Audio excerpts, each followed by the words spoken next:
40 anos de peregrinação. Com exceção de Josué, Calebe e suas famílias, todos os que haviam deixado o Egito com 20 anos para cima não entrariam em Canaã. A terra que Deus tinha prometido a Abraão e seus descendentes há milhares de anos, finalmente seria conquistada. E a geração que tomaria posse dela, em sua grande maioria, era formada por homens e mulheres que nunca haviam experimentado a escravidão. Os herdeiros da promessa seriam os filhos de Israel que nasceram livres no deserto ou que eram muito novos quando foram libertos. Durante esses 40 anos, aprenderam com seus pais, tios, avós e, principalmente, com Moisés, sobre os grandes feitos de Deus. Ouviram histórias surpreendentes sobre as pragas, sobre como o Mar Vermelho se abriu para o povo passar em terra seca e como o poderoso exército egípcio foi engolido pelas águas, além de inúmeros outros milagres. Cresceram acreditando que nada poderia derrotá-los. Ou melhor, aprenderam também com a história de seus pais que havia sim apenas uma coisa: eles mesmos.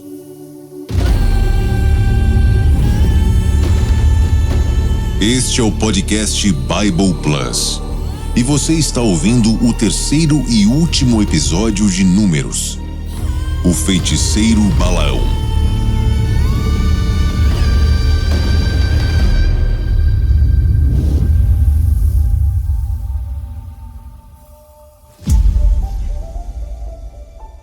Pouco tempo depois que deixaram o Egito, os hebreus se depararam com os amalequitas, que os atacaram covardemente pela retaguarda.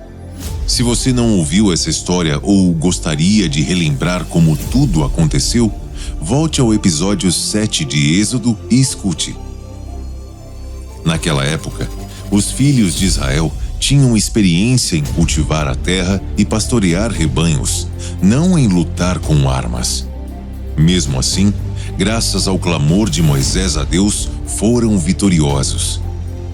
Já a nova geração, que cresceu no deserto, não só aprendeu a manejar a espada, como teve sua mente treinada para o que estaria por vir: a guerra. Livres, protegidos por um Deus invencível e prontos para a batalha. O que poderia detê-los? Acompanhe agora a jornada dos filhos de Israel rumo à terra prometida e as tentativas desesperadas de seus inimigos para impedir o seu avanço. Quando estavam acampados na região de Cádiz, Moisés enviou mensageiros ao rei de Edom pedindo permissão para passar pela estrada real. O rei não permitiu e ameaçou atacá-los caso o fizessem. Moisés então se desviou, rodeando a terra de Edom, e foi com o povo por outro trajeto. Ao percorrer o caminho de Atarim, Arade, o rei dos cananeus ficou sabendo e guerreou contra eles, levando alguns cativos. Inconformados, os filhos de Israel pediram a Deus que lhes desse a vitória. Deus atendeu o pedido e os favoreceu na batalha. Os israelitas destruíram completamente os cananeus e suas cidades. Depois disso, seguiram viagem. Em sua jornada, passaram por inúmeros territórios, cidades e regiões. Como a multidão era muito grande, de tempos em tempos paravam, acampavam e depois prosseguiam. Até que chegaram nas terras do povo amorreu. Mensageiros israelitas foram até o rei Seom e pediram autorização para atravessar o país em paz. O rei, entretanto, não autorizou a passagem. Mas ao contrário do rei Edom, que havia recusado o pedido dos hebreus para passar por seu território, mas não fez nada contra eles, o rei dos amorreus, além de negar acesso às suas terras, juntou seu exército e os atacou. Eles não contavam, porém, com a força do exército dos filhos de Israel, que reagiu de igual para igual, vencendo a batalha e tomou posse de suas cidades. Uma delas era Esbom, que anteriormente era domínio dos moabitas. Os amorreus haviam tomado Esbom em uma guerra contra o rei de Moabe e agora perderam esse território para Israel. Por um tempo, os hebreus habitaram nas cidades dos amorreus e subjugaram todas as aldeias restantes desse povo. E então subiram o caminho da região de Bassã, que era governada pelo rei Og. O rei foi ao encontro deles com seu exército. Vendo a preocupação dos hebreus, Deus disse a Moisés: Não tenham medo.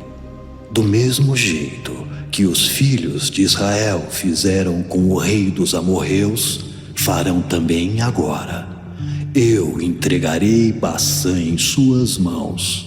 Com a confiança de que Deus estaria com eles, os israelitas feriram o exército de Og e seu povo e conquistaram suas terras. A essa altura, a fama dos filhos de Israel corria solta pelos povos do deserto e das regiões vizinhas. Todos se perguntavam assombrados: que povo é esse capaz de derrotar o exército do rei Arade, humilhar os implacáveis guerreiros amorreus e vencer o feroz povo de Bassã? Quando os israelitas chegaram em Moabe e acamparam no campo que havia depois do rio Jordão, próximo à cidade de Jericó, Balaque, o rei dos moabitas ficou apavorado. Vendo que os filhos de Israel estavam em maior quantidade e que haviam derrotado exércitos de grande prestígio, o rei Balaque procurou seus aliados de Midian pedindo ajuda. O exército dos moabitas e dos midianitas eram mais fortes, experientes e tinham muito mais recursos de guerra do que o exército dos israelitas. Mesmo assim, se sentiram ameaçados. Eles não sabiam, no entanto, que os hebreus não planejavam atacar Moabe e nem Midian. Mas temendo que isso acontecesse, os reis desses povos perceberam que os hebreus não seriam derrotados no campo de batalha. A estratégia deles era vencer os filhos de Israel no âmbito espiritual. Por isso, o rei Balaque enviou mensageiros a um famoso feiticeiro chamado Balaão, dizendo: Imploro que amaldiçoe esse povo numeroso que saiu do Egito e está morando nas minhas terras. Assim poderei feri-los e expulsá-los daqui. Eles são mais poderosos do que eu, mas sei que a quem você abençoar será abençoado, e a quem amaldiçoar será amaldiçoado. Os mensageiros dos reis ofereceram grandes riquezas a Balaão para pagar pelo feitiço. Balaão então respondeu: Fiquem aqui essa noite. Vou consultar a Deus e lhe darei uma resposta. Os mensageiros ficaram ali e aguardaram. Deus então procurou Balaão e perguntou: Quem são esses homens? Eles foram enviados pelo rei Balaque, que me pediu para amaldiçoar o povo de Israel. Você não fará isso, porque Israel é um povo abençoado. No dia seguinte, Balaão deu a resposta aos mensageiros do rei: Podem voltar para a sua terra, porque Deus não permitiu que eu fosse com vocês. Os príncipes moabitas, que eram os mensageiros, deram a resposta de Balaão a Balaque, que insistiu e mandou uma nova proposta ao feiticeiro. Dessa vez, a comitiva foi composta pelos homens mais renomados do reino. Eles foram até Balaão e disseram em nome do rei: Peço que venham até mim, porque eu o honrarei grandemente e te darei tudo o que me pedir, se você amaldiçoar esse povo.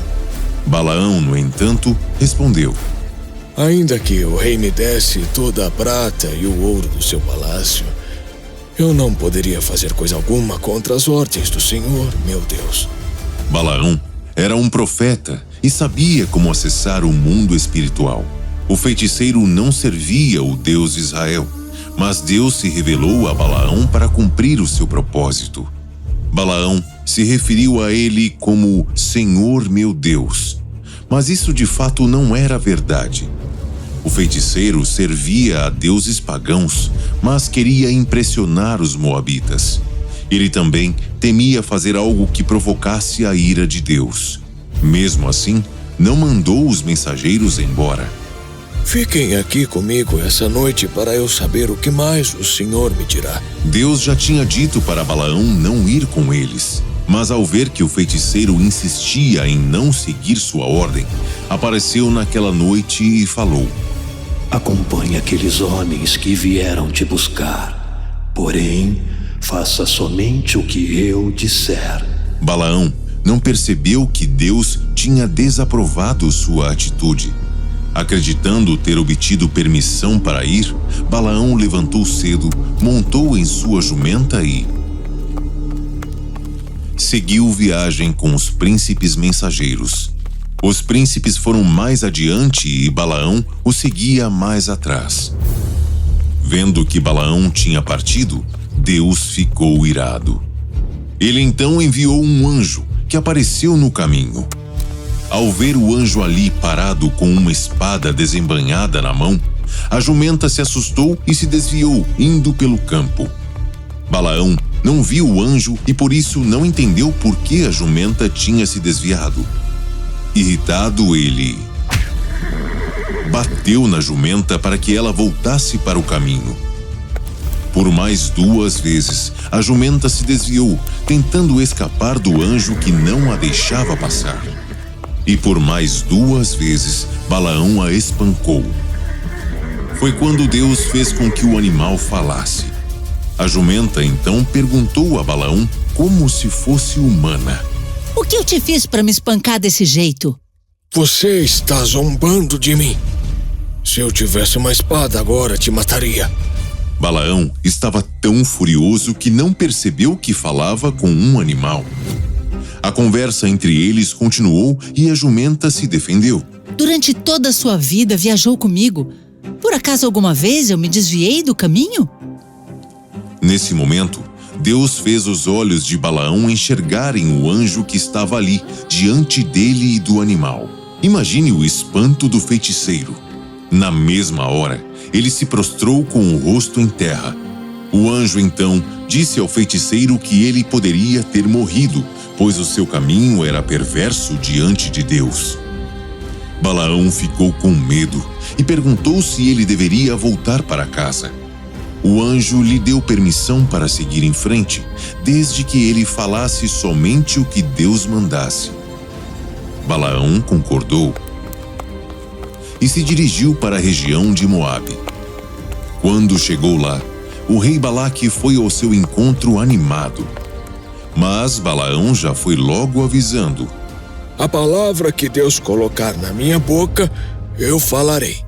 O rei então o levou a um local de onde era possível ver todo o povo de Israel acampado nas campinas de Moabe.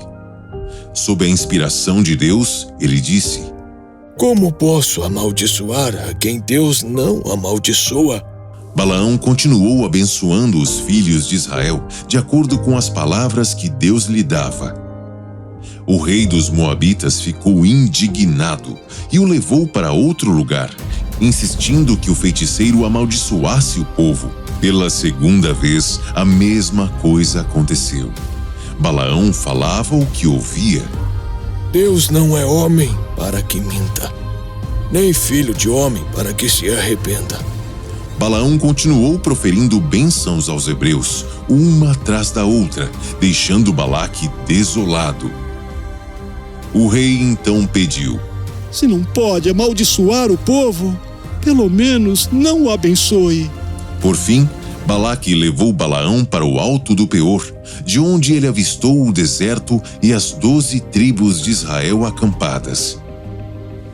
Diferente das 2 vezes anteriores, nas quais o feiticeiro apenas transmitia a mensagem que lhe era dada, nesse momento, o Espírito de Deus veio por completo sobre Balaão. Sem controlar o que falava, ele não pronunciou palavras proféticas de si mesmo, mas palavras inspiradas pelo próprio Deus que diziam: Quão belas são as suas tendas, ó Jacó! Quão belas são as suas moradas, ó Israel! No Sidur, livro de orações judaico, existe a prece Matovu, que significa quão belas são, inspiradas nas palavras de Balaão. Mesmo sendo um profeta pagão, Balaão exclamou admirado ao contemplar a presença de Deus no acampamento israelita. Até hoje, essa oração é feita pelos judeus toda vez que entram numa sinagoga ou em outro local de culto. E as bênçãos não pararam por aí. As palavras continuaram saindo da boca de Balaão a favor dos hebreus. Deus tirou os israelitas do Egito e luta por eles como um touro selvagem.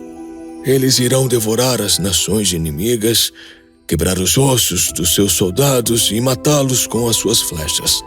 Israel é como um leão poderoso. Quando está dormindo, ninguém tem coragem de acordá-lo. Quem o abençoar será abençoado, e quem o amaldiçoar será amaldiçoado. Depois de ouvir tudo isso, o rei Balaque ficou irado e disse ao feiticeiro: Eu te chamei para amaldiçoar o povo, e você já o abençoou por 3 vezes. Volte para sua casa, vá embora. Você seria coberto de honras e recompensas, mas Deus te privou de todas elas. Eu avisei a você e aos seus mensageiros que mesmo que me desse o palácio cheio de ouro e prata, não poderia ir contra a ordem de Deus. Antes de ir embora, Balaão ainda declarou uma última profecia, prevendo o futuro de conquistas de Israel contra seus inimigos. Em nenhum momento ele ousou amaldiçoar os hebreus, mas também não queria desagradar Balaque e ficar sem as riquezas prometidas por ele. Ganancioso, o feiticeiro deu um último conselho aos moabitas e midianitas. Segundo o texto escrito pelo historiador Flávio Joséfo, Balaão teria dito: Não pense que os israelitas vão ser vencidos por armas, pragas, fomes ou por qualquer outro acidente. Afinal, Deus os tomou sob sua proteção e os livrará de todas as desgraças. Mesmo que sejam atingidos por algum mal, sairão dele ainda com mais glória. Mas se vocês querem triunfar sobre os filhos de Israel, eu direi como. Mandem para o acampamento as mais belas jovens do seu povo e peçam que seduzam os israelitas. Quando eles estiverem ardendo de desejo, façam com que adorem os seus deuses. Esse é o único meio de fazer com que o próprio Deus se encha de cólera e se vire contra eles.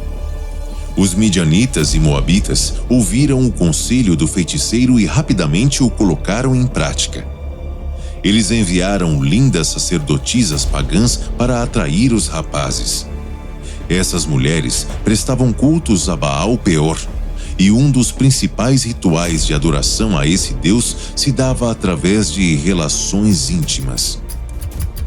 As jovens convidaram os israelitas para uma festa e os deixaram enfeitiçados. Quando viram que eles estavam completamente encantados, cegos de paixão, disseram: Venham se divertir com a gente. Comam e bebam à vontade. Não se privem de nenhum prazer. Os israelitas aceitaram o convite e participaram de seus banquetes. Em seguida, tiveram relações com as mulheres e adoraram os seus deuses. E assim como Balaão havia previsto, Deus se irou contra eles. Ao saber disso, Moisés ordenou: Matem todos os idólatras de Baal Peor. Todos os homens que se corromperam foram mortos. A congregação de Israel se entristeceu grandemente e chorou diante do tabernáculo, lamentando a morte dos jovens que haviam se desviado. Desrespeitando o luto de seus irmãos, Zinri, um jovem hebreu, trouxe uma moça midianita chamada Cosbe para sua tenda, diante dos olhos de Moisés e de todo o povo, e teve relações com ela. Finéas, filho de Eleazar e neto de Arão, ficou tão irado com a afronta do rapaz que foi atrás do casal e o matou. Esse ato fez com que a ira de Deus cessasse no mesmo instante, evitando que o povo fosse destruído. Deus então declarou a Moisés: Finéas teve zelo pelo meu nome e não tolerou que o povo adorasse outros deuses além de mim. Por causa dele, o pecado dos israelitas será perdoado. Farei com Finéas e seus descendentes aliança perpétua. Mais uma vez, Deus confirmou o sacerdócio aos levitas, descendentes de Arão. Em seguida, Deus pediu que fosse feito um novo censo entre os homens de 20 anos para cima que fossem aptos para lutar em batalhas. 40 anos haviam se passado desde o último censo. Era necessário saber com quantos soldados poderiam contar dali para frente. Depois da contagem, Deus ordenou a Moisés que os filhos de Israel fossem à guerra contra os midianitas em retaliação pelo que fizeram. Moisés reuniu o povo e pediu para cada tribo separar 1000 homens. Assim, 12.000 homens foram escolhidos para vingar os hebreus. O sacerdote Finéas, então, tocou as trombetas, e o exército de Israel partiu para a guerra. Eles lutaram contra os midianitas e mataram todos os soldados à espada. Além disso, mataram também os reis de Midian e o feiticeiro Balaão. A ordem finalmente foi restabelecida no acampamento. Mas antes que os filhos de Israel pudessem avançar rumo à terra prometida, Deus chamou Moisés e orientou: Suba com Arão e seu filho Eliezer no Monte Hor. Arão será recolhido ao seu povo.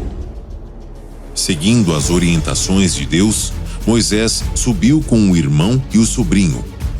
Quando chegaram no alto do monte, Moisés retirou a roupa de sumo sacerdote de Arão e as vestiu em Eleazar. Imagine o que se passou no coração daqueles irmãos. Por causa deles, os filhos de Israel foram libertos da opressão dos egípcios. Juntos constituíram um povo, ensinaram a ele as leis de Deus e sonharam um dia pisar na terra que havia sido prometida a seus antepassados. A tradição oral judaica conta que Moisés e Arão tiveram uma linda conversa de despedida. Arão teria dito a Moisés: Estou pronto. Percebendo como Arão estava profundamente absorto em seus pensamentos, Moisés perguntou: Ah, meu querido irmão, o que você está pensando? Em como a menor falha estraga o diamante perfeito. Como a menor partícula de fuligem aparece na neve pura. Cometemos um desvio insignificante nas águas de Meribá. E por causa disso, não colocaremos os pés na terra prometida. Sim, é verdade. Quanto maior o homem, maiores são as suas responsabilidades. Será que nossos sucessores se lembrarão dessa lição? Lembra que no episódio anterior, Moisés e Arão se irritaram com a murmuração do povo e, ao invés de falar à rocha para que saísse água, eles bateram nela, desonrando a Deus publicamente? Isso lhes custou o sonho de uma vida inteira. Mesmo assim, eles aceitaram a decisão e a soberania de seu Senhor acima de tudo. Arão então abençoou seu filho Eleazar como novo sumo sacerdote do povo. E assim, Arão faleceu em paz aos 123 anos de idade, depois de ter cumprido a missão que Deus havia lhe confiado. Quando Moisés voltou com Eleazar para o acampamento, o povo soube que Arão havia morrido. Os filhos de Israel choraram por ele durante 30 dias. Até hoje, turistas de todo o mundo visitam o túmulo de Arão no alto do Monte Hor, localizado próximo a Petra, na Jordânia, a 5 horas de Jericó. Depois da morte de Arão, o povo voltou a avançar rumo a Canaã. Moisés tinha se despedido de sua irmã Miriam e agora de seu irmão Arão. Moisés sabia que em breve os filhos de Israel chegariam ao seu destino e que ele não entraria na terra. Mas no seu íntimo ainda tinha esperança que Deus reconsiderasse sua decisão. Por muitas vezes, Moisés intercedeu pelo povo e foi atendido. Será que agora conseguiria interceder por si mesmo? Será que Deus voltaria atrás e atenderia seu clamor?